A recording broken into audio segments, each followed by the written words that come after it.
So overall, I thought it was a very interesting week within the NFL. There's about three games in particular that I really want to take a more of a look at, but I thought it was overall really interesting week. And I want to start with that Browns game, the Browns Ravens game. Utterly shocked that the Browns were able to somehow win that game. Going into it, I had them losing probably by 2 touchdowns. Ravens have been just a team on a tear recently, really a team on the tear recently. And the Browns, they went in there and somehow, some way, they got the win. Like somehow, some way. Um, it was like 24-9 at one point. Sean Watson started making plays. That defense, Greg Newsome. Well, I think we underrate how big of a hit that was in what I think was the 2020 draft. Greg Newsome gets this crazy pick six. Dustin Hopkins, who has been really a very solid kicker, perhaps. I mean, his numbers this year have been on par with anybody. He misses this like extra point. It's a 1 point game. The defense once again holds up. And somehow, some way, they drive down the field and Hopkins wins them the game 33-31. Browns are winners. Browns are 6-3. Um, it's a shocking win. I think it's one of the bigger wins they've had. Uh, just overall, just the odds for them to even win that game. I think next week they play Pittsburgh. I think they roll Pittsburgh. They really should have beaten them in the first that's week 2 or whenever that was. They really should have won that game. Um, their defense made the plays and they ended up winning. But I think they roll the Steelers next week. And that's when I kind of want to get into that. And also, we really do not value enough Amari Cooper. Amari Cooper is probably the most underrated receiver in the NFL right now. The things that guy does, he's a pure number one. Like, I thought that he was probably a number 2. He'd be number 2 on other team. No, he is a pure one. It's like very surprising to see, like, but he is. He's a pure one. Um, Ridiculous. He would be a 1 on any other team. Like, he's that good. I didn't even realize how good he really was until seeing that. But like Amari Cooper, heck of a receiver. Better than even I initially thought. But yeah, going to that Steelers Packers game, a lot closer than I thought. And the thing about the Steelers, the offense just struggles. And I mean, that's a team that like it's one of those teams in the postseason that you would want to play. They're not a threat. Their ceiling is getting to the postseason, competing in a game, possibly most likely getting blown out in the wild card round. They don't have the offensive attack to be able to win big games in the postseason. It's a pretty rough team. They make it work, and like I said, they're 6-3 too. They're tied atop the division, but at the same time, that offense, you're not winning 1-2 playoff games with that.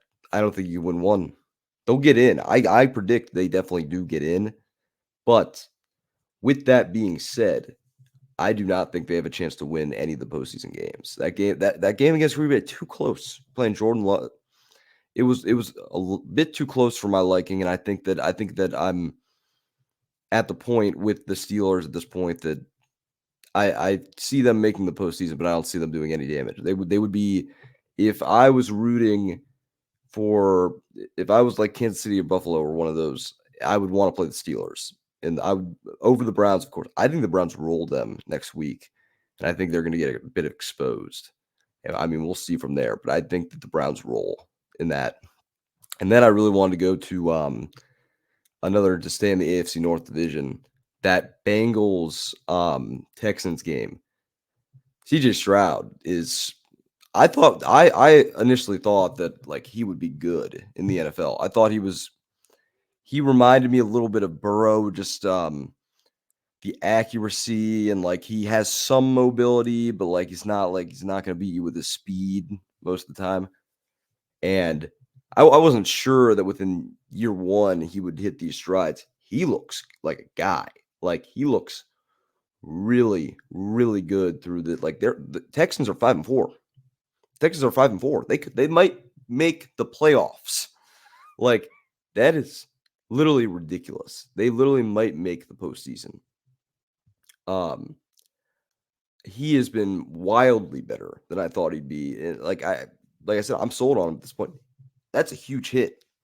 Huge hit. I mean, that roster, there's not much depth to that. I mean, you throwing the ball to like Nico Collins and like Tank Dell was it might be a hit in the draft, but for all we know, I mean, I don't know how he's doing it. I really don't. He had a bad interception in that game, bounces right back, and they somehow beat the Bengals are on a tear. The Bengals are a very good team right now.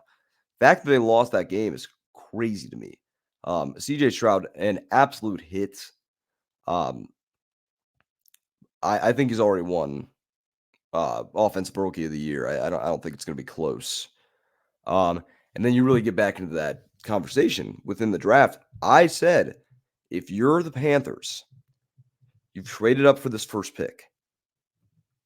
Do not take Bryce Young. I made that very clear. Do not take Bryce Young.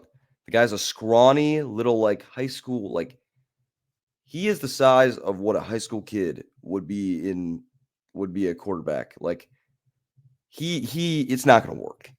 He is a bust. I've already made my decision on it. He is a bust. He's too small. We should have known. Like Kyler Murray is a small guy too. They're like the same height. Kyler Murray might be an inch taller, whatever it is, right? Kyler Murray can beat anybody on the field with his speed. What separates Bryce Young as the small guy?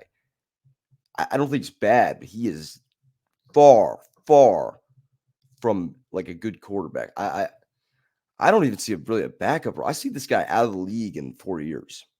That's what that's from just pure seeing stuff before. I see this guy out of the league within 4 seasons. Could I be wildly wrong? Like possibly. I could be wildly wrong. But I just don't see it. I really just do not see him. I didn't think he was the guy from the jump. And look at what CJ Stroud and Richardson both look really good. CJ Stroud looks very elite. When Richardson played, he separated himself. Bryce Young has looked, and you know what? He has no help on offense. He's got no passing attack. His weapons are pretty rough, but still, at the same time, he is wildly underachieved with what he's done. And it's early. It's really early, but guys, he looks like the smallest player out there. He can barely see over the line of scrimmage. That Thursday night game was just pathetic against a bad team, a bad Chicago Bears team. I think they missed, and I think they missed wildly. So we'll see. But he just has not looked to the like what Stroud is doing is ridiculous. We're at a point, if he continues this, if they somehow win 10 games, we've seen rookies go to the postseason and all that. I don't think we've ever seen a rookie do stuff like this. And especially how much he was doubted too. Probably already has cemented himself as the greatest Ohio State quarterback to ever play in the NFL, which is crazy, but there was miss after miss after miss. It's kind of a shocking thing. I thought he would be good and talented and capable, but I did not think out of anywhere that he would have this level. So I don't think anybody thought that. But overall, you can't believe they're 5-4. And that just to wrap this up, that AFC North division, it is ridiculous. Like you have 3 teams tied at the top. The Bengals are probably potentially the best team within the division, and they're at 4th. Like it's unreal. It's going to be an insane finish. We're about halfway through the season. I'm excited.